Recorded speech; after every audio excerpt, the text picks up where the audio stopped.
नमस्कार, मेरा नाम है माही और आप देख रहे हैं मेटा न्यूज़ लाइव। बिहार में तेजस्वी यादव की यात्रा गेम चेंजर साबित हो सकती है। स्क्रीन पर आप फोटो देख सकते हैं। जब जहानाबाद से इस यात्रा की शुरुआत हुई थी तो किस कदर लोगों की जो भीड़ है वह तेजस्वी यादव के साथ जुड़ गई थी। इस भीड़ में आपको युवा, महिलाएं, बुजुर्ग सब नजर आएंगे। तेजस्वी यादव का इंतजार करते हुए तमाम लोग यहाँ पर मौजूद थे और जब तेजस्वी आते हैं तो वह इन लोगों को संबोधित करते हैं। इस दौरान तेजस्वी की बस को चारों तरफ से लोग घेर लेते हैं। इसके बाद तेजस्वी यादव की यात्रा आगे बढ़ती है और नीतीश के राजनीतिक गढ़ नालंदा पहुंचती है। यहां पहुंचकर तेजस्वी यादव न सिर्फ नीतीश के गढ़ में गरजते हैं, बरसते हैं, बल्कि इस दौरान तेजस्वी के साथ जो हुजूम लोगों का उमड़ा था। और आपको बता दें कि ये वही नालंदा है जहां पर नीतीश कुमार जीतते आए हैं और ये उनका गढ़ माना जाता है। यहाँ पर तेजस्वी जाकर के नीतीश कुमार के तमाम जो खामियां हैं उनको लेकर सवाल उठाते हैं, नीतीश कुमार की सरकार पर सवाल उठाते हैं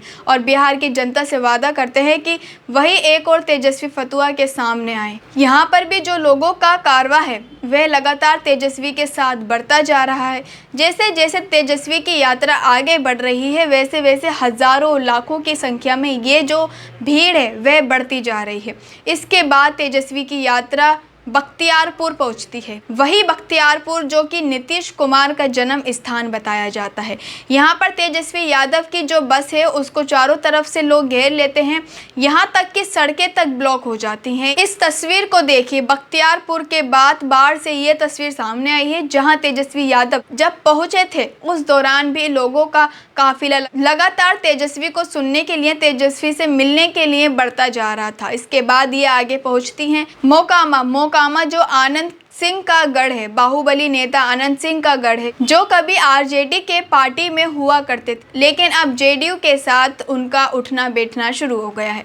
मोकामा जब तेजस्वी पहुंचते हैं तो अनंत सिंह को उनके ही बाहुबली अंदाज में चैलेंज करते हुए आते हैं और घोड़े की सवारी करते हैं। माना जाता है कि मोकामा में घोड़े की सवारी करना बेहद आम बात है, खास तौर पर राजनीतिक नेताओं का। ऐसे में और तेजस्वी ये भी बताते हैं कि इशारों इशारों में अंदाज करते हैं। मोकामा में लोगों को बंदूकें बांटी जाती हैं लेकिन हम पेन बांटते हैं। और इसके बाद तेजस्वी यादव मोकामा में अपनी बस पर चढ़कर लोगों को पेन बांटते हैं और अपने चारों तरफ मौजूद जनता को पेन बांटते हुए नजर आते हैं।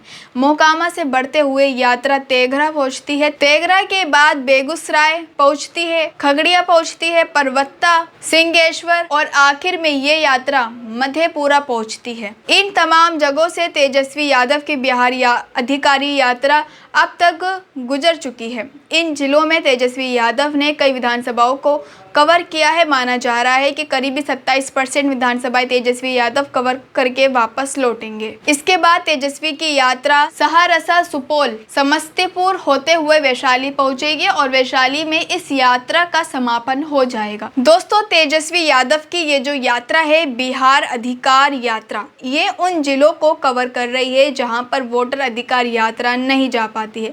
तेजस्वी यादव अकेले मोर्चा संभाले हुए हैं, अकेले मैदान पर डटे हुए हैं। इस दौरान बिहार में जो लगातार खामियां हैं, बिहार में अपराध, पलायन, बेरोजगारी, महंगाई, सुरक्षा को लेकर तमाम जो मुद्दे हैं उनको उठा रहे हैं। तेजस्वी यादव लगातार यही बात दोहरा रहे हैं कि बिहार में अब बदलाव आएगा क्योंकि बिहार का युवा बदलाव चाहता है। इसको लेकर तेजस्वी हाल ही में एक पोस्ट करते हैं और लिखते हैं, बदलाव, हक और आर्थिक क्रांति के लिए बिहार के युवा एकजुट हो चुके हैं।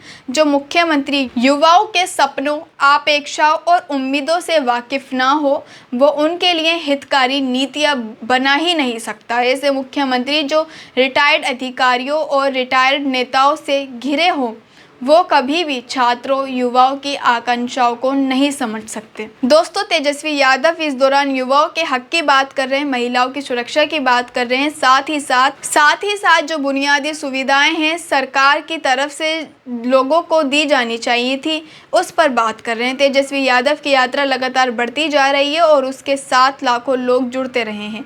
माना जा रहा है कि तेजस्वी की ये यात्रा आने वाले बिहार विधानसभा चुनाव में गेम चेंजर साबित हो सकती है। फिलहाल मौजूदा समय की अगर हम बात करें तो आरजेडी इस वक्त सबसे बड़ी बिहार की पार्टी है। लालू यादव लगातार तमाम चीज़ों को लीड कर रहे हैं लेकिन क्योंकि उनका स्वास्थ्य ठीक नहीं है ऐसे में लालू यादव अब बहुत ज़्यादा एक्टिव नहीं है। पर लालू यादव के नक्शे कदम पर चलते हुए तेजस्वी यादव यात्रा निकाल रहे हैं। इस यात्रा के संबंध में जब तमाम लोगों ने तेजस्वी यादव से बातचीत की तो तेजस्वी यादव का कहना था कि वह अपने पिता के नक्शे कदम पर चलते हुए आम लोगों से जुड़ाव बनाना चाहते हैं, आम लोगों के बीच जाना चाहते हैं और इसी वजह से तेजस्वी यादव इस यात्रा को लेकर निकले हुए हैं और लगातार लोगों के बीच जाकर उनसे मुलाकात कर रहे हैं, उनसे बात कर रहे हैं। फिलहाल इस वीडियो में इतना ही। आपकी इस वीडियो के लिए क्या राय है, अपनी राय कमेंट बॉक्स में ज़रूर दें और अगर चैनल पर नए हैं तो सब्सक्राइब भी ज़रूर कर दें। मिलते हैं अगली वीडियो में। धन्यवाद।